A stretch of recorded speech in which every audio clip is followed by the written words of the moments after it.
Come uma fruta, pai. Já é tarde. Vamos largar um pouco o celular?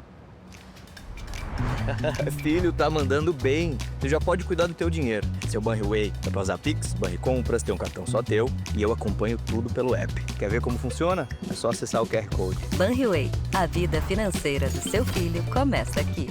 Pai, leva um casaco. Valeu, filhão.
São as mãos silenciosas que fazem o bem. O nosso país, ele precisa da nossa atitude. Não são os gritos dos maus. Temos que nos preocupar com o nosso silêncio, com o silêncio dos bons.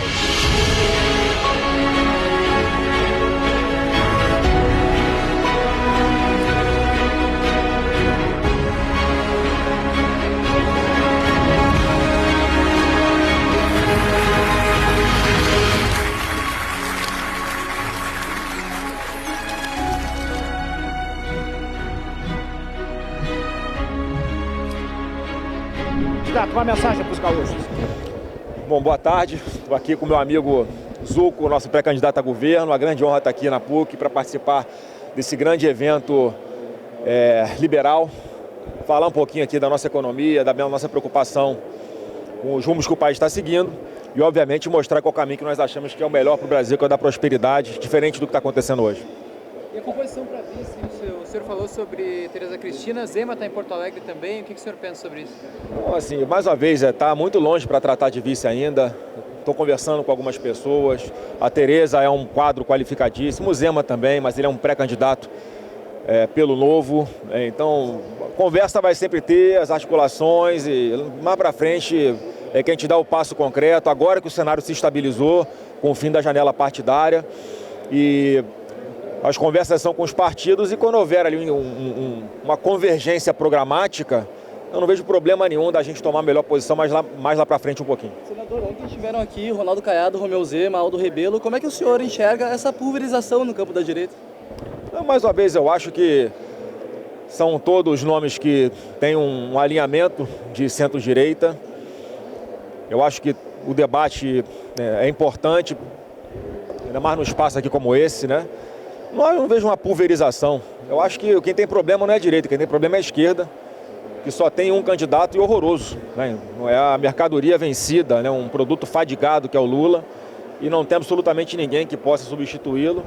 Então aqui do nosso lado eu fico bem confortável em função da covardia que o presidente Bolsonaro sofreu, a grande farsa que foi montada para deixá-lo fora do jogo político. Ele me deu essa missão e eu espero, peço a Deus todo dia para me dar sabedoria, força, para cumprir bem essa missão. Mas qual o principal diferencial?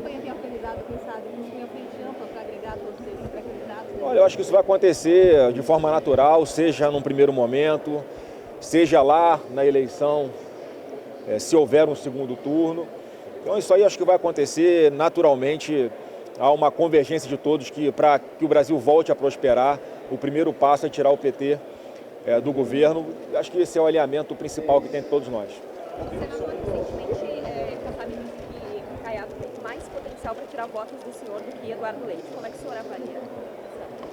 Eu não sei qual vai ser a estratégia do Caiado, eu respeito muito o governador Caiado, que fez um bom trabalho, é bem avaliado. Mas, assim, gostaria muito que estivesse mais próximo de nós, mas tomou o caminho de ir ser pré-candidato à presidência pelo PSD, respeito também. Aí o tempo vai dizer. Da minha parte, eu sei que o importante para o Brasil, né, para que nós possamos, né, voltar a ter prosperidade aqui, é tirar o atual governo. E a única certeza que eu tenho é que a partir de 2027, o Lula não será mais presidente do Brasil. O STF pode atrapalhar o ano eleitoral? Oi? O STF pode atrapalhar o ano eleitoral? Olha, o STF, eu acho que é ruim falar de uma forma genérica, né? Alguns poucos ministros ali, em especial, né, um deles, é que ainda insiste em querer bagunçar a nossa democracia. Eu acho que a gente tem que olhar para frente. Essa é uma pauta que eu, como senador, todos sabem qual é a minha posição. Infelizmente, impeachment de ministro do Supremo virou uma pauta eleitoral. O eleitor, grande parte deles, como mostram as pesquisas, vão levar em consideração na hora de escolher o seu senador o que ele pensa sobre segurança e também se ele é a favor ou contra impeachment de ministro do Supremo. Infelizmente, chegamos a esse ponto por causa dos excessos que foram permitidos que fossem acontecendo. Mas quando era para proteger a democracia, você pisa no Bolsonaro, você condena o Bolsonaro injustamente, você monta uma farsa contra ele, né, porque estamos defendendo a democracia. O Bolsonaro está na situação que está e os mesmos métodos continuam sendo utilizados, inclusive contra uma parte da imprensa. Então isso é muito preocupante e cabe ao eleitor, na urna, em 26, escolher os senadores, né, que ele entender que são necessários para que o Brasil volte a viver uma normalidade. E aí vai ser uma pauta do Congresso Nacional, não vai ser do presidente da República.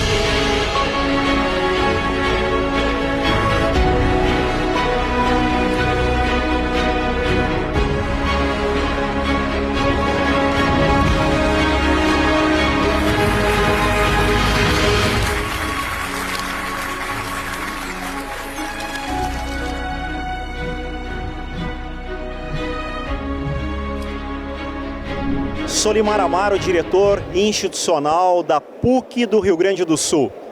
É motivo de grande alegria nós estarmos aqui testemunhando o Fórum da Liberdade aqui na nossa universidade. É uma alegria a gente ter o IEE à frente do nosso fórum, tantas pessoas diferenciadas que acreditam no nosso país. Eu tenho que dar esse testemunho que poder ver tantos jovens aqui participando das conferências, palestras, para nós é muito importante, porque acreditamos na juventude e acreditamos num país que sim tem jeito se nós estivermos juntos lutando por aquilo que nós acreditamos. Gratidão à presença de todos que qualificam esse nosso encontro.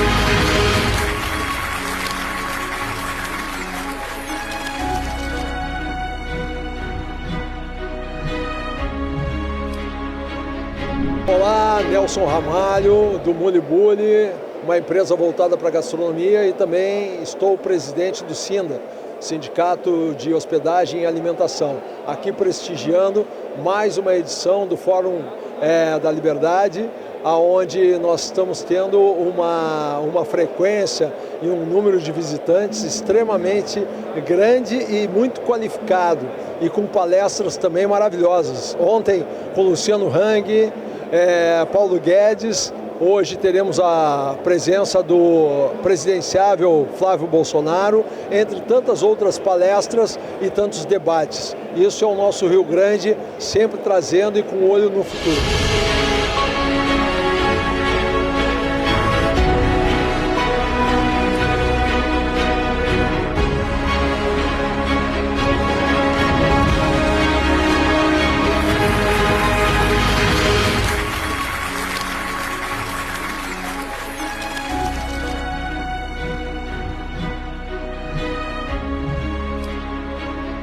São Gonzatti hoje aqui, presidente da UVB aqui, um balanço sobre o que tu está vendo, que o Fórum da Liberdade é uma oportunidade de expressão. Não tenho dúvida disso, e muitas lideranças do mundo inteiro aqui, da América Latina, todos participando desse fórum que diz que o Brasil tem jeito. Isso é importante nós ouvirmos as ideias dos intelectuais, dos políticos, e o Rio Grande e uma parte da região sul do país está aqui hoje assistindo. Ontem nós assistimos à presença dos presidenciáveis, hoje vamos ter mais um presidenciável. É extremamente importante para ver o Brasil do futuro. Um ano que pode mudar por várias décadas o destino do Brasil, né? Com certeza nós teremos eleições logo aí em outubro. Acho que a comunidade, o eleitor, as pessoas têm que ter a consciência e aquilo que o Caiado, por exemplo, falou ontem, que é um momento de reflexão. Nós temos que refletir em saber em quem votar e o Brasil que nós queremos. Então nós precisamos ter um momento, todo eleitor, todo cidadão tem que refletir que Brasil que ele quer para o futuro. Eu acho que é extremamente importante. Parabéns pelo protagonismo da UVB. Estamos juntos sempre aí, trabalhando muito pelo Parlamento Municipal e para a comunidade brasileira.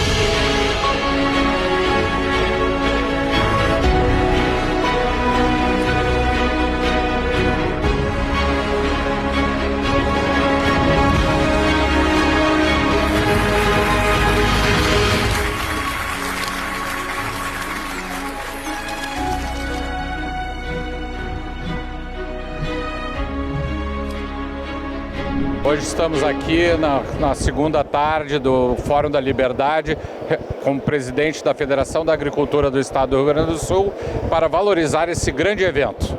Evento que valoriza o direito de propriedade, o Estado mínimo, livre iniciativa, meritocracia e todos os dogmas de uma sociedade que gera oportunidades, uma sociedade mais justa e principalmente que valoriza o trabalho e não o assistencialismo. Então estamos muito contentes de mostrar pela primeira vez o agro dentro do Fórum da Liberdade, trazendo todo o PIB gaúcho que tem alicerce na atividade agropecuária e silvícola, mas principalmente buscar essa aproximação entre o campo e a cidade e voltar a ter um sinergismo na construção desta sociedade unida em prol do Estado melhor.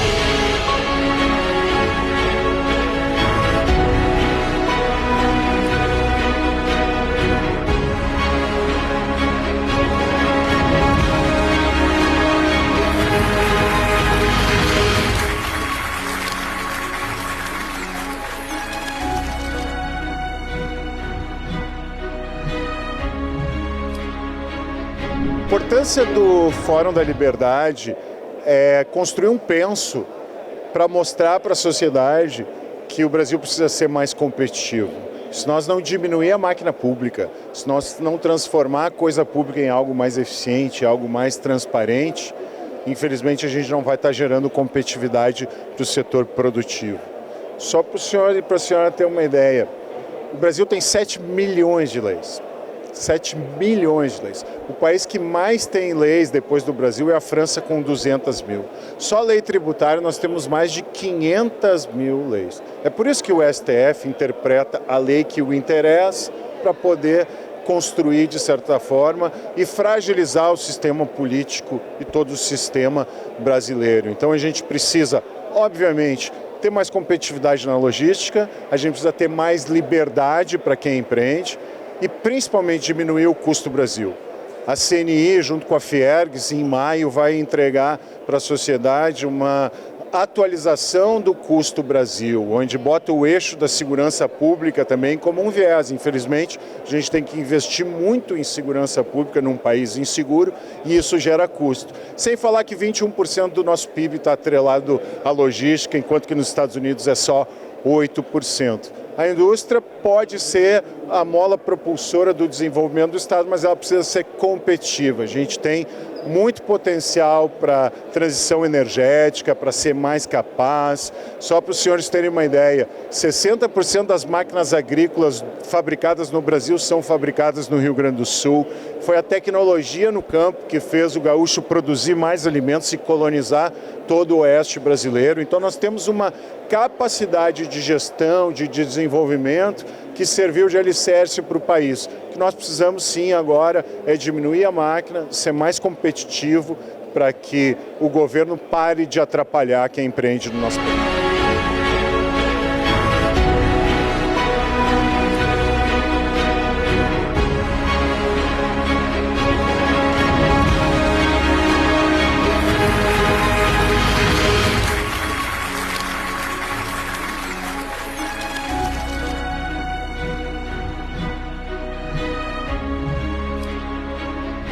Fórum da Liberdade, mais um ano de muito sucesso, mais um ano demonstrando que o Brasil tem jeito. Não é só por causa do título, do nome do evento nesse ano, é porque o Fórum da Liberdade tem contribuído ao longo de toda a sua trajetória para que o país deixe de ser uma nação pobre, atrasada, para ser uma nação que trilhe pelo caminho do desenvolvimento, da prosperidade, da liberdade econômica e, claro, do respeito às leis e ao Estado de Direito, que é algo tão necessário nesse momento histórico no Brasil. Uma satisfação ter participado aqui do FL Talks no lançamento do livro Dossiê Moraes, do vereador Rodrigo Marcial de Curitiba, e poder ao longo desses últimos 2 dias ter encontrado tanta gente boa e ter debatido com tanta profundidade os principais problemas do Brasil e principalmente trazido as soluções que o nosso país tanto precisa.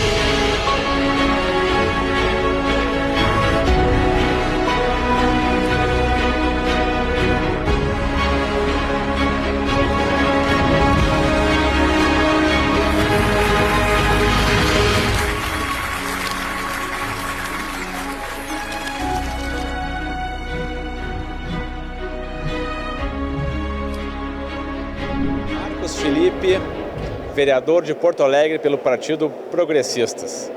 Queria aqui parabenizar mais esse grande evento. O Fórum da Liberdade é uma oportunidade de ouvirmos pessoas importantes que têm defendido o tema principalmente da liberdade de expressão aqui no Brasil, né? E o lema escolhido foi "O Brasil tem jeito", neste momento tão importante que antecede a eleição presidencial, um momento importante para o futuro do nosso país. E parabenizar os painelistas aqui, a importância neste momento das pessoas terem coragem de se expressar, de colocarem as suas opiniões. A gente vem vendo, inclusive, muitos abusos por parte, principalmente, do STF, por quem deveria garantir a nossa Constituição, a liberdade como um todo. Isso, infelizmente, não está acontecendo. Então, ver pessoas renomadas, com conhecimento técnico, jurídico e também do campo político aqui se posicionando, e estimula e inspira para que a gente siga nesse caminho, num país cada vez mais próspero e principalmente com liberdade de expressão, liberdade para que as pessoas possam fazer aquilo que é necessário para o seu desenvolvimento. Então, mais uma vez, parabéns aos organizadores do IEE, que o Fórum da Liberdade já foi um sucesso, a gente está chegando ao fim aqui, que ano que vem seja melhor do que esse ano que passou e com um Brasil com melhores perspectivas já passadas as eleições nacionais.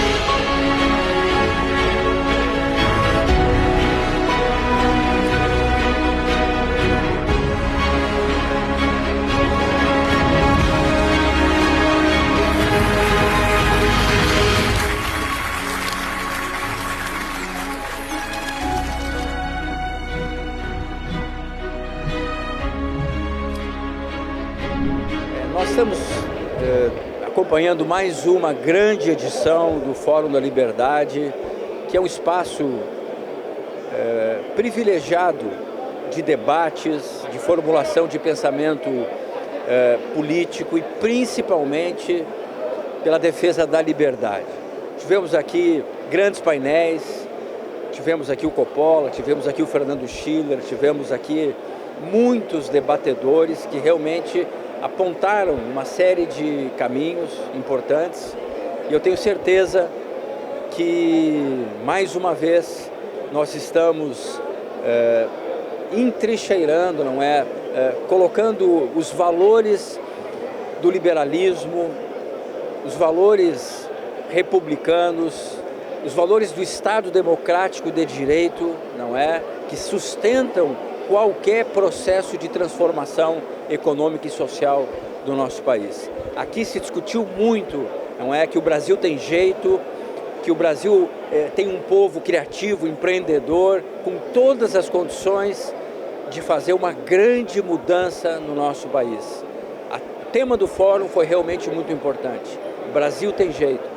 Não poderia ser mais bem escolhido, não é? E eu tenho certeza que o jeito do Brasil passa pelo dia 4 de outubro, não é? Muito do que foi dito é que os nossos destinos passam pelas nossas escolhas.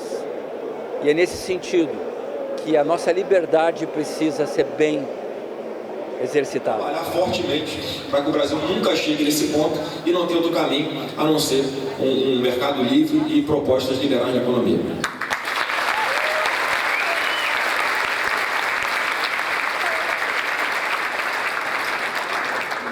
pré-candidato, agora vamos para o segundo bloco temático com o tema da segurança. Começo com a primeira pergunta da organização do evento, que começa com: o crime organizado no Brasil deixou de ser um problema estadual. Ele controla territórios, fronteiras, em alguns casos disputa o próprio processo eleitoral.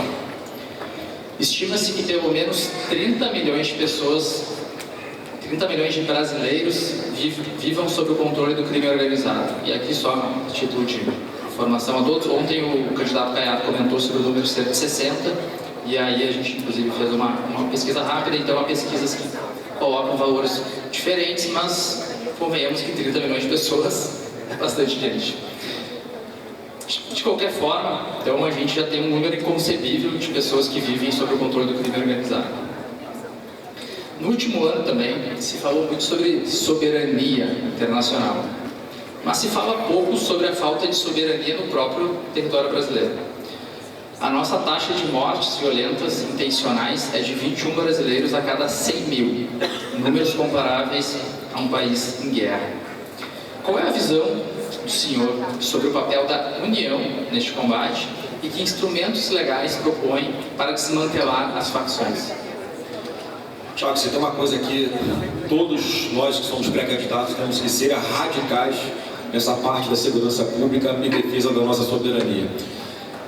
Eu entendo que algumas coisas têm que ser feitas, vamos tentar pegar um extrato aqui apenas nessa parte de segurança pública, porque tem a parte de prevenção, tem a parte de educação que também precisa ser levada em consideração, a parte social. Mas um grande passo nós já demos. A alteração da nossa legislação penal, a gente acabou de aprovar no Congresso Nacional uma legislação que vai deixar os marginais perigosos muito mais tempo presos. Tá? Por exemplo, chefe de organizações criminosas, o CVPCC, pela lei que está em vigor agora, eles já começam com uma pena de 20 anos no mínimo pelo simples fato de pertencerem a uma organização criminosa. E essa pena pode chegar a 40 anos e pode ser dobrada no caso desses chefes de facções criminosas. Portanto, estamos falando de pessoas, líderes de facções criminosas, narcoterroristas, que podem começar a pegar 80 anos de cadeia só pelo simples fato de pertencerem a essas organizações. Sem falar nos outros crimes de tráfico de drogas, de porte ilegal de fuzil, até a final de 2024, quando uma decisão do STJ, página, diz o seguinte: olha, o fuzil é um instrumento de trabalho do traficante. Portanto, mas é sério. Portanto, os traficantes estavam sendo condenados naquela situação, eles estavam sendo condenados pelo crime de tráfico de drogas e apenas uma pequena agravante pelo fato de estarem com essa arma de guerra como se fosse um instrumento de trabalho deles. Então, nesse estado que está em vigor agora também, nós acabamos com isso. Esse marginal responde não só pelo tráfico de drogas, mas também pelo crime autônomo, independente do porte ilegal de fuzis. Então, estamos fazendo nossa parte aqui para endurecimento da legislação penal e estamos mudando nessa lei também os prazos que são necessários para serem cumpridos para uma progressão de regime, para o livramento condicional. Portanto, eles vão ser presos. Estão mudando também a audiência de custódia, os critérios ali agora estão com habitualidade criminosa. O juiz na audiência de custódia pode manter esse marginal preso se ele for um criminoso habitual. Então, assim, repare, mais tempo de condenação, vai ficar mais tempo preso e vão ter que construir muitos presídios aqui no Brasil para poder dar conta dos mais de 200 mil mandados de prisão que estão abertos hoje no nosso país e para que a polícia pare esse trabalho, o retrabalho de prender e o judiciário solta.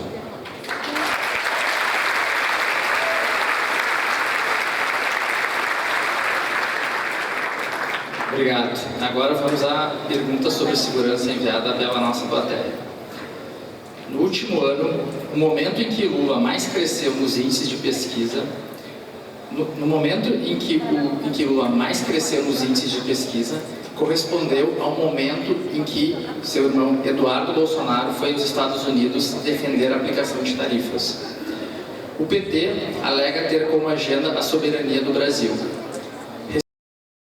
Recentemente, Lula foi contrário à classificação do PCC e do CV, imagino, Comando Vermelho, como organizações terroristas, pois isso permitiria a interferência estrangeira em nosso território. Qual será o posicionamento do senhor quanto à participação dos Estados Unidos no combate ao crime no Brasil? Bom, primeiro, só para corrigir a premissa dessa pergunta que está errada, o que o Eduardo Bolsonaro estava defendendo era punição para um violador de direitos humanos internacional. Nunca defendeu taxação às empresas brasileiras. Mas essa parte vai ficar com a população panela. Por mais que tenha explorado, ele comemorou. Não, ele estava ali, né, satisfeito, né, porque tinha denunciado os abusos, as liberdades aqui no Brasil. Nos Estados Unidos havia tido um resultado e um pacote, algo que ninguém esperava, fora o radar de todo mundo, veio a taxação das empresas brasileiras, que depois o próprio Eduardo Bolsonaro ajudou a retirá-las lá nos Estados Unidos. Mas essa narrativa mentirosa do Lula, mais uma vez, o Lula, gente, é o filho do Gepeto, é um cara que não dá mais para alguém acreditar no que esse cara fala. Não tem ataque à soberania, ele está achando que o Trump vai vir aqui pegar ele do helicóptero e levar lá para os Estados Unidos, uma interferência, não. Ele está na prática, ele está defendendo organizações criminosas. Acabou de sair um relatório do Tribunal de Contas da União falando exatamente isso. Eles não cumpriram com quase metade dos itens que estavam da auditoria feita pelo TCU, que era exatamente para fortalecer, eram políticas públicas para fortalecer as nossas fronteiras. Gente, os fuzis que são apreendidos com traficantes, com milicianos, grande parte, os 99% deles, não são feitos aqui no Brasil. O Brasil não fabrica cocaína. A maconha vem, atravessa as fronteiras, pelos nossos portos, pelos nossos aeroportos, pelas rodovias. Então tem que ter um trabalho, sim, do governo federal, com tecnologia, isso que está faltando, a tecnologia, investimento em inteligência artificial, tem que ter a coordenação dos bancos de dados de informação dos estados, dos municípios e do governo federal. Hoje tem uma disputa, esses bancos de dados não se falam, portanto a pessoa pode ter um mandado de prisão expedido aqui no Rio Grande do Sul, mas se ela for pega lá no Acre, de repente a polícia de lá não vai ter acesso aqui, a pessoa vai ficar solta, vai ser colocada na mesa de custódia. Então a nossa soberania, nós temos que fazer a nossa parte. Nós brasileiros temos que resolver um dos nossos problemas, temos que libertar essas quase 25 milhões de brasileiros, esses quase 25 milhões de brasileiros que vivem em áreas dominadas por esses marginais. Isso é equivalente ao estado do Rio de Janeiro, Minas Gerais, Espírito Santo e Santa Catarina. É muita gente que precisa ser libertada, e o único jeito é prendendo esses marginais ou neutralizando esses marginais, no caso eles enfrentarem a nossa polícia.